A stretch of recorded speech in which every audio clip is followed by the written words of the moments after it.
Y lo veíamos, el gobierno decretó alerta sanitaria para las comunas de Quintero y Puchuncaví. Esto debido a los recientes episodios de contaminación que provocaron que casi un centenar de personas debiera acudir a centros de salud con síntomas de intoxicación.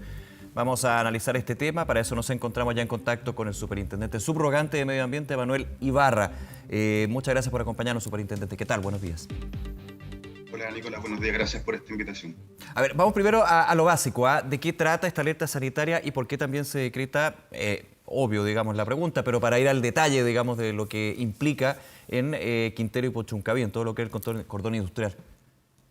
Sí, Nicolás, muy importante explicar esto. Nosotros desde la semana pasada, cuando fue el primer periodo de intoxicación el día lunes, partimos con medidas de la superintendencia que luego se ampliaron a muchas más empresas el día miércoles pasado. Pero el viernes tenemos esta novedad que tenemos una alerta sanitaria. ¿Esto qué significa? Cuando se dicta un decreto de alerta sanitaria se le entregan facultades a la autoridad sanitaria, Seremi de Salud, con la subsecretaría, para que tomen medidas que en este caso están destinadas a ordenar la reducción de las emisiones de las empresas o directamente paralizarlas.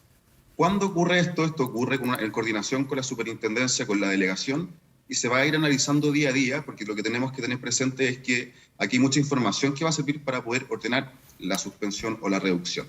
Las condiciones de ventilación, los datos que nos estén entregando las estaciones, también la información que nos entreguen los SFAM y todos los establecimientos de salud, de acuerdo a la población que estén atendiendo, y de acuerdo a todas estas variables se va a ir ordenando esta reducción o esta suspensión. Ahora, nos comentaba nuestro corresponsal Hans Christensen allá en el lugar, se retoman las clases, de hecho estuvieron toda la semana suspendidas por razones obvias por el aumento de la contaminación en los niveles de dióxido de azufre que significó la intoxicación de varias personas, entre ellos niños y niñas. Con alerta sanitaria le hago la pregunta, superintendente, se mantienen las clases, digamos, pero siempre se está monitoreando con la posibilidad de que tenga que suspenderse. Efectivamente, lo importante de esta alerta sanitaria, el mensaje de las ministras que lo dieron el otro día al comunicar esta noticia, es que lo que se quiere ahora limitar es la actividad de las empresas. Perfecto. Y que no se limite la actividad de los establecimientos educacionales. Hoy vuelven a clases. Ayer hubo una ronda de revisión de los colegios con bomberos coordinada por la delegada presidencial.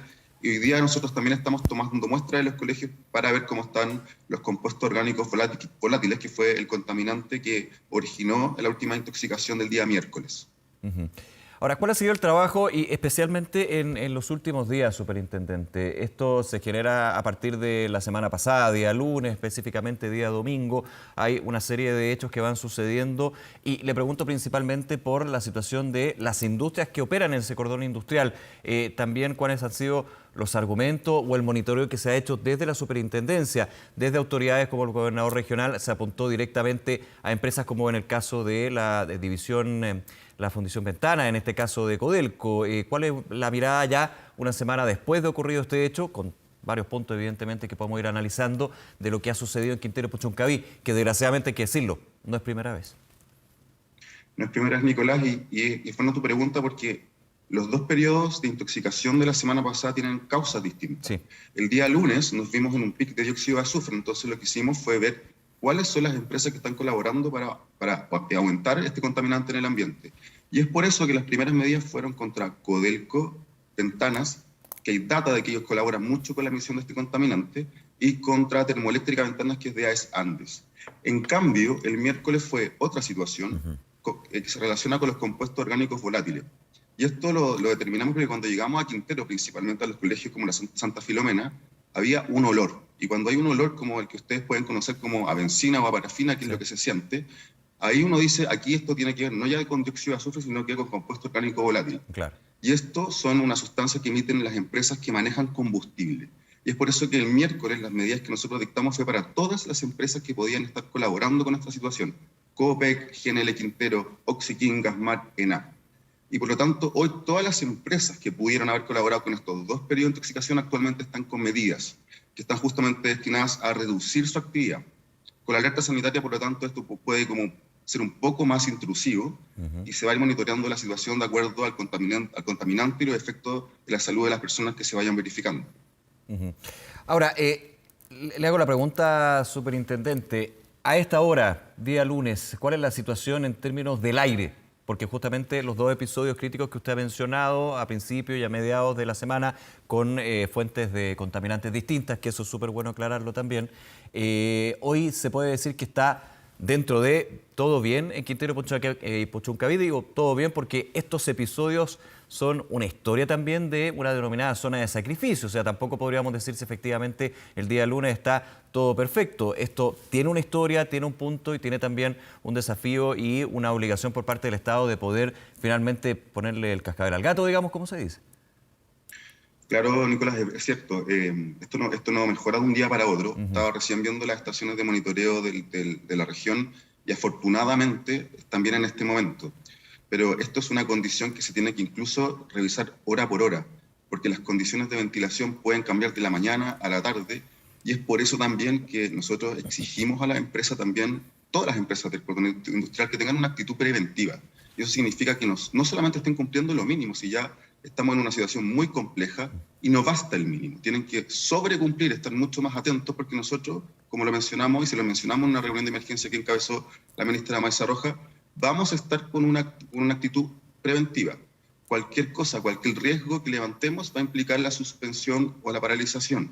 Y es por eso que estas empresas tienen que tener una conducta absolutamente diligente y de sobrecumplimiento, porque aquí estamos hablando, como tú dices, Nicolás, de un problema grave que está afectando a la salud de las personas. Sí, de todas maneras. En ese punto, ir más allá de lo mínimo, de la norma, podríamos decir, ¿en qué se falla ahí? Principalmente en la supervisión, en la fiscalización de las propias empresas. Hablábamos también con el gobernador regional de Valparaíso durante la semana y él apuntaba también al tema del monitoreo, que los últimos datos que se pueden recoger de, por ejemplo, la situación del aire que sucedió la semana pasada, eran del día anterior a las 2 de la tarde. Obviamente eso va cambiando con el transcurso de la jornada. Falta tecnología, falta supervisión. ¿Cuál es la mirada que se tiene desde la superintendencia? Yo creo que todos los elementos que tú mencionas, Nicolás, están en la mesa en el diagnóstico que hicimos. Primero, nos damos cuenta que hay una normativa que es laxa todavía, que tiene que ser más exigente, y por eso la ministra del Medio Ambiente ya anunció que está revisando todas las principales normativas que le aplican a esta empresa, la norma de fundiciones, la de termoeléctrica, la de arsénico, la de dióxido de azufre. También, como tú dices, Nicolás, hay un problema de monitoreo. Eso es cierto, tenemos redes y estaciones de monitoreo, pero eso evidentemente tiene que potenciarse. Y eso de la superintendencia ahora lo estamos haciendo porque la idea es instalar sensores remotos en distintos lugares cerca de las empresas. ¿Por qué? Porque hoy tenemos estaciones que en el fondo, cuando revelan estos picos, ya los gases y los contaminantes están en el ambiente. Y lo que nosotros queremos justamente es tener sensores en las empresas o cerca de las empresas para tener esa data antes. Y eso permite dos cosas. Uno, poder tener la información anticipadamente para poder adelantarnos con decisiones, pero también ver de dónde viene, cuál es el causante, porque con más información podemos tener un mejor diagnóstico de la situación. Usted va a un punto, superintendente, que me parece bien interesante. Hay un principio general, que es justamente la norma general de no llegar a estos episodios de contaminación medioambiental que afectan a todo el entorno y terminan también con problemas de salud en los vecinos, las vecinas, en los niños, niñas de Quintero y Puchuncaví. Esto se puede aplicar a otras zonas de sacrificio que existen en el país de todas maneras, pero hay normas específicas y eso yo lo ligo con lo que usted muy bien nos decía. La semana pasada tuvimos un hecho crítico de contaminación por partículas determinadas, pero lo que vino después eran otras fuentes de contaminación de otras empresas. Y aquí la norma que tiene que atañe, digamos, a cada una de las empresas, las distintas empresas que existen en el cordón industrial. ¿Hay que endurecer esas normas específicas o más bien el principio general que se tiene con respecto a la difícil convivencia que existe en este punto en particular? Yo creo que, como tú mencionas, Nicolás, como estamos con problemas, es un problema de planificación territorial. Convivimos con un parque industrial con personas que residen en el lugar. Y efectivamente yo creo que aquí ya hay un diagnóstico, como tú dices, que aquí hay que endurecer la normativa. Endurecer la normativa para enfrentar de mejor manera estos eventos de intoxicación. Y eso significa, como tú bien mencionabas, potenciar esta normativa con nuevos estándares de las termoeléctricas, de las fundiciones y de otras normativas, porque como tú también dices, aquí no tenemos un solo tipo de industria y un solo tipo de contaminantes, son muchos. Claro. Incluso, además, si nosotros analizamos las causas de esta intoxicación, imagínate que tuvimos casos de colegios donde falló la estufa gas, o hay problemas incluso de alcantarillado. Entonces hay una multicausalidad de estos eventos que involucra tener la visión para poder atacar todas esas causas. Claro, y sumo otro elemento. En Quintero Puchuncaví, en el cordón industrial, hay 15 empresas y son distintas. Más o menos podemos agruparlo en grupos, digamos, en términos de su origen y cuál es su sector productivo o fin productivo, pero son 15 empresas distintas que hay que ir monitoreando una por una y me imagino que también desde la mirada de la superintendencia no se da abasto para estar todos los días, a toda hora, constantemente, y por eso se pide también la proactividad y la prevención absoluta por parte de las mismas firmas, ¿no? Efectivamente, es un cordón industrial que en principio tiene estas 15 empresas, pero si uno lo amplía puede ser incluso 20 o 40 de Claro. acuerdo a la agrupación que uno quiera hacer. Y como tú dices, Nicolás, es muy difícil tener un control de cada una de ellas en el instante. Eso lo estamos logrando, sí, haciendo un mejor monitoreo, y también en nuestro caso tenemos todo el equipo de la región desplegado a atender esta emergencia, pero tú tocas un tema importante. La fiscalización de este cordón industrial es complejo y por lo tanto, y por eso hacemos el llamado y que requiere también una actividad proactiva, preventiva y de sobrecumplimiento de estos mismos titulares.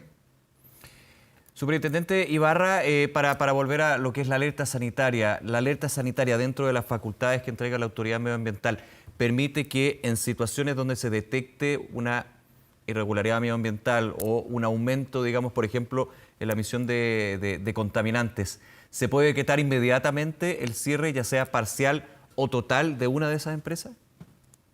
Efectivamente, el decreto indica que frente a una situación sanitaria, así lo menciona, por lo tanto puede ser preventiva esta situación, se puede decretar y ordenar la reducción de las emisiones de estas empresas y la detención total o parcial. Estas medidas tienen que ser muy cuidadas, Nicolás, porque cuando uno detiene estas empresas, los equipos que se detienen y se vuelven a encender en ese momento, cuando tú los detienes o los encienden, pueden incluso generar una situación de emisión peor. Claro. Entonces, como que aquí hay que tener mucho cuidado qué se detiene, cuándo se detiene, también cuidar el encendido de estas instalaciones, y como lo mencioné en un comienzo, esto tiene que ir viéndose momento por momento, hora por hora, porque como te mencionaba, las condiciones de ventilación en un día pueden variar. La situación particular de una zona puede variar de la mañana a la tarde, y eso tiene que ir todo siendo analizado para tomar esta decisión preventiva. Emanuel Ibarra, superintendente subrogante de Medio Ambiente, muchísimas gracias nuevamente por acompañarnos y explicarnos la situación que se vive hoy ahí en Quintero Puchuncaví. Gracias, buen día. Gracias, Nicolás. Esté muy bien.